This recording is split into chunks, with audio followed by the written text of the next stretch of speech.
Now, AB, did you try a lot of lawsuits with your brother Houston? Several. Was it always the idea to have two lawyers on a case? Yes. Why? We just thought it was that we could help each other that way. Just like when we came back at night and worked on research and that kind of stuff, it didn't matter whose case it was. We just always came back and helped. Well, I could see a logic to having two people at a trial at the same time, but what was the logic that you all had for it? What was the reason of having two at a trial rather than, for example, just one lawyer of the firm trying a lawsuit?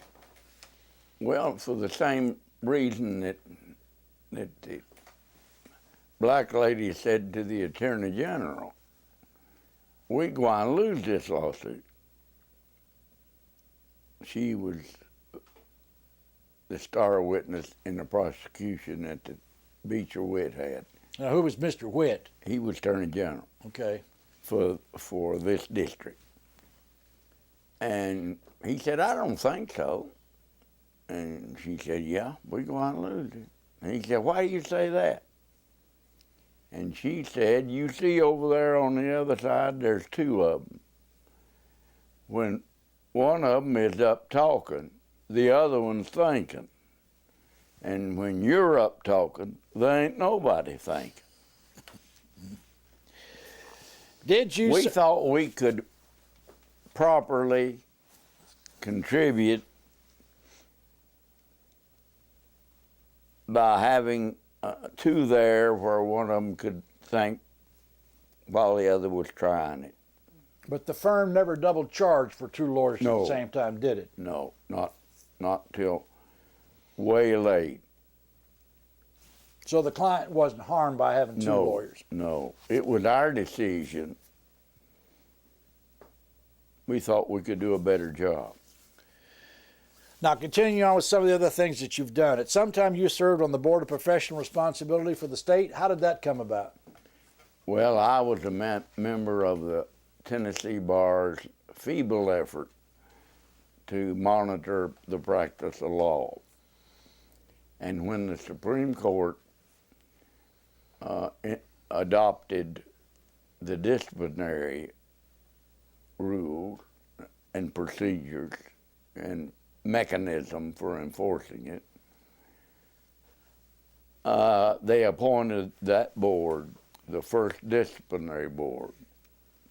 Then I was reappointed one more time.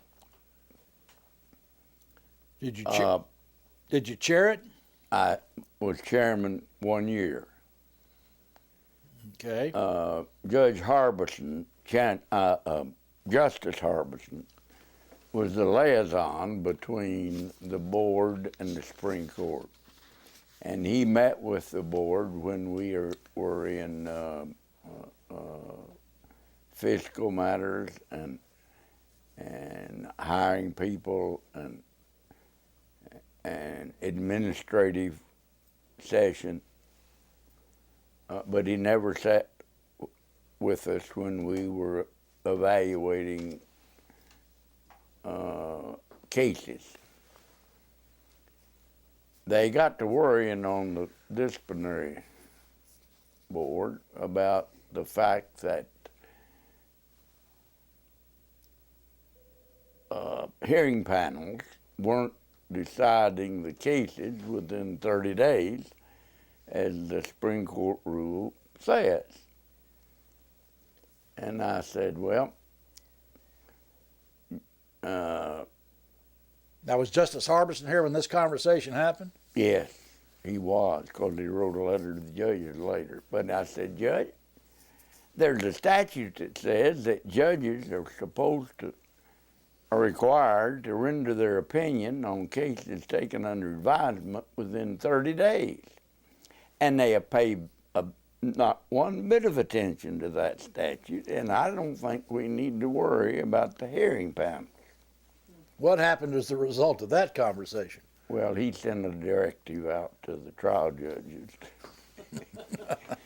Didn't give me credit, but anyway, it had the desired effect. We hired the first disciplinary counsel, Who was that? Lance Bracey, and the administrative staff and organizing, get it off the ground. And it was a very satisfactory experience.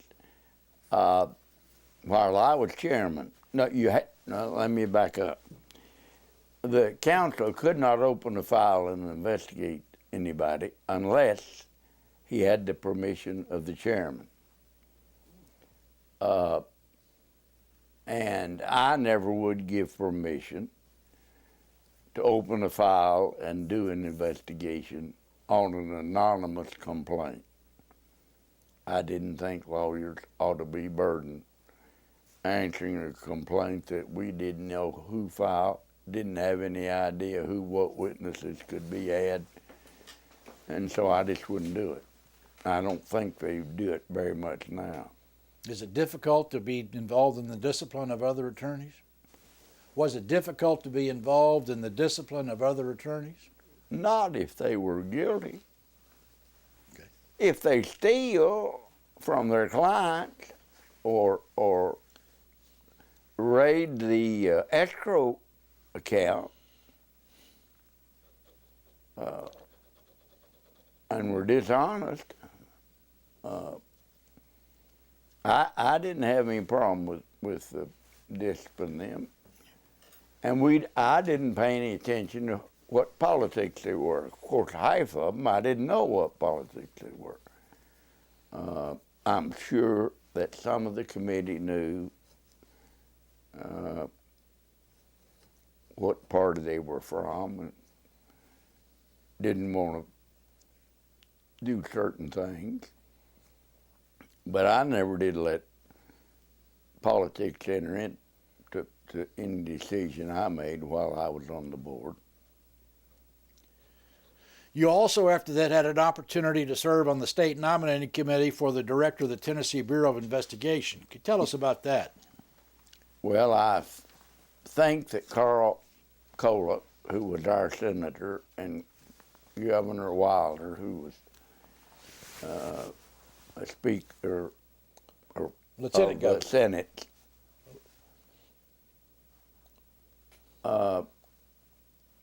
did that. They were very close. And I served long enough to nominate two different people to as director of the TBI, which was several years apart.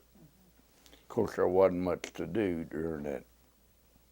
I'll tell you an interesting story that's not very complimentary of me or the nominating committee, but the first TBI director we were trying to nominate for, we had a raft of applications, and some of them were obviously not qualified. So we had a telephone conference and decided that so many of them we weren't going to interview. So we got sued for violating the Sunshine Law. And the judge held us guilty. We had to go back and do it all over.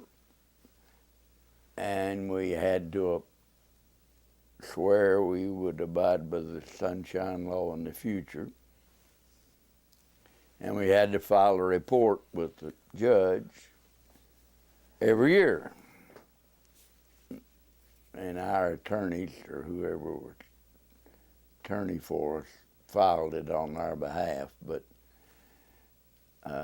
that's the first time I have been convicted of violating the Sunshine Law. And the last? Last time, yes. Yeah, and I think now it's run out. Think the statute of limitations has run? Yes. Let's I'm not there anymore. Let's turn to the Methodist Church. Okay, as I said a while ago, I've been a member for over 75 years to the local church and have held most of the offices that are available for laymen in the local church, except the Board of Trustees.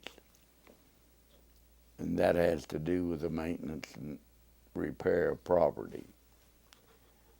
And I was a member of,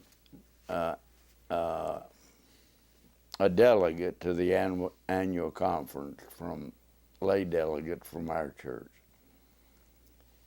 I was on the combined board of trustees of the 3 conference colleges for 16 years. That was Emory and Henry, Tennessee Wesleyan, and Hiwassee. And during that time, I was president for 1 term, or chairman.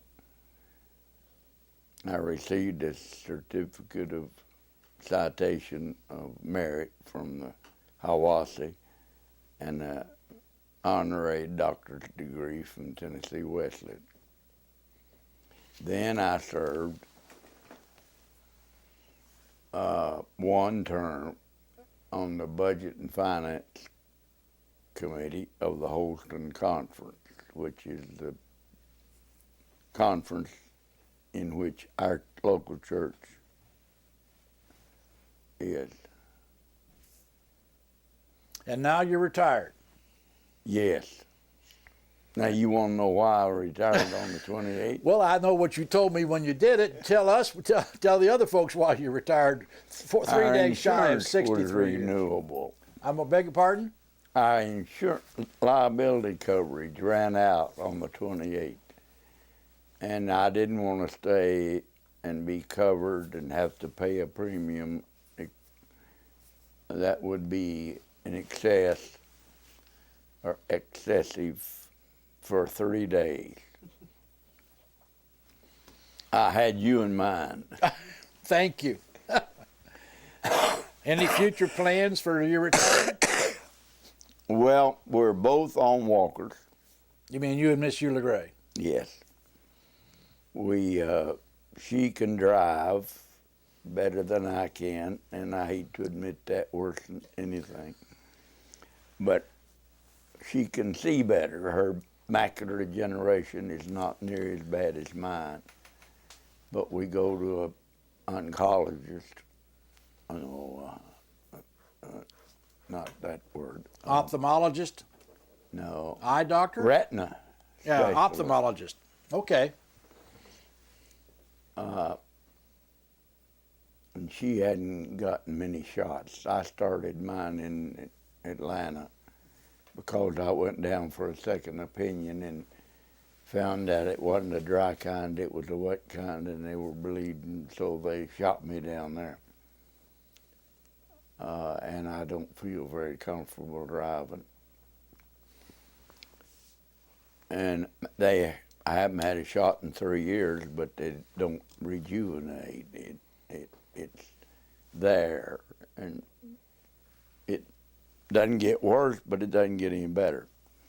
And your great sister, who lives in the condominium beside us, has the same thing, and she can't see much at all.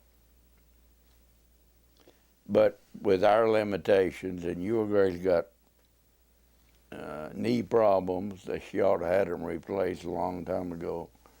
But at 91, I doubt if she ever will. She gets shots in them. And with my limitations on driving, and the kids won't let us drive halfway to Atlanta anymore and let Melissa pick us up. And they haven't got a downstairs bedroom, and it's hard to get upstairs with a walker. So last time we went, we stayed in a motel, which wasn't very too satisfactory. So I think our retirement is not very active. You're still a UT fan, Yes. Haven't been to a game in a long, long time. but you watch Tell it. you a story about that. Tell me a story about that.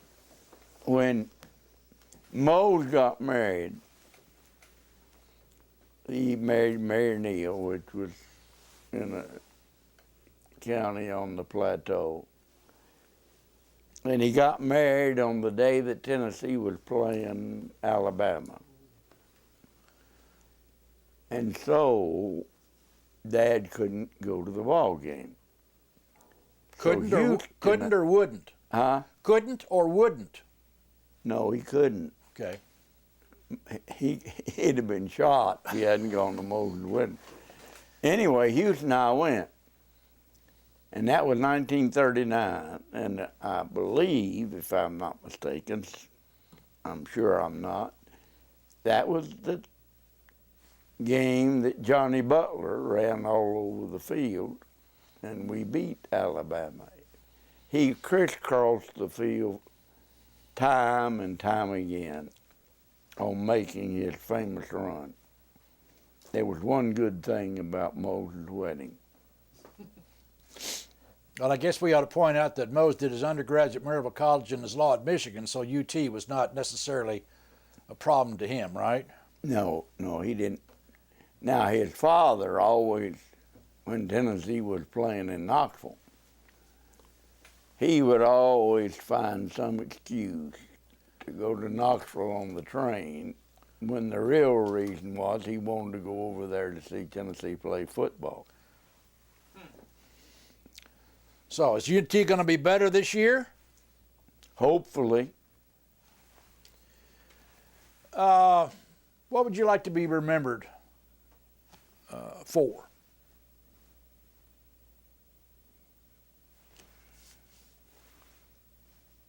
Well, I think as far as the legal profession is concerned, I'd like to be remembered for the service I rendered to the county when Asher Howard was county judge and I was on the Budget and Finance Committee. And for my involvement with the hospital and what little contributions I made to the transformation of the hospital from what Alcoa wanted to have us do would be a receive and transfer hospital, and Joe and I both agreed we couldn't live with that. We couldn't be that kind of an entity and make and do any good. You got to have admissions and you got to have doctors. The interesting part about that was that when an Alcoa made an in-depth analysis of their costs between the Knoxville hospitals and Buckman Memorial, they discovered they were getting a bargain over here because we were charging less than any hospital in Knoxville. And we didn't think we could attract patients if we didn't have the facilities to take care of them and the doctors to take care of them, which required us to buy a bunch of expensive equipment for diagnostic purposes and to have specialists. Any final thoughts that you want to leave us with? No. Well, thank you. For me and those who've had the pleasure of working with you, I thank you for your years of devoted service to the profession and to the community of Blount County. Thank you, and I appreciate you taking the time to help me organize what I was going to say. And for Barry and her photographer, who have been very patient and kind and considerate. And with that, I think we'll end